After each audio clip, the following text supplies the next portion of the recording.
But okay, that's all very high-minded, but how does a developer actually decide what information needs to be presented and what should be hidden?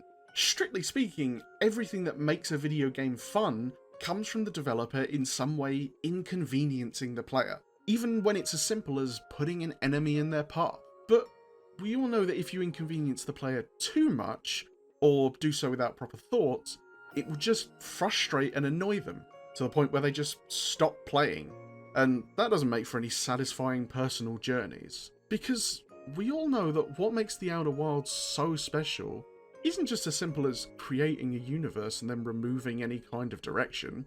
If anything, it's far more difficult.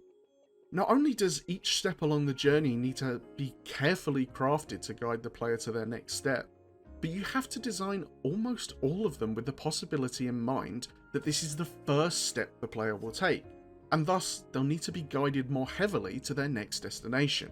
Of course, there are all sorts of subtle tricks that the developers use to influence you and covertly tell you what the ideal first steps would be without you even realising that's what they're doing, but that's a topic for a different video. My point is that you can't just take information away from the player at random and expect it to create an interesting gaming experience. And what's more, whatever you do take away, you need to come up with some more subtle way to convey a hint of that information, so that the player doesn't feel completely lost without it. Like Monster Hunter's subtle way of conveying monster health, or Outer Wilds' branching network of hints and clues.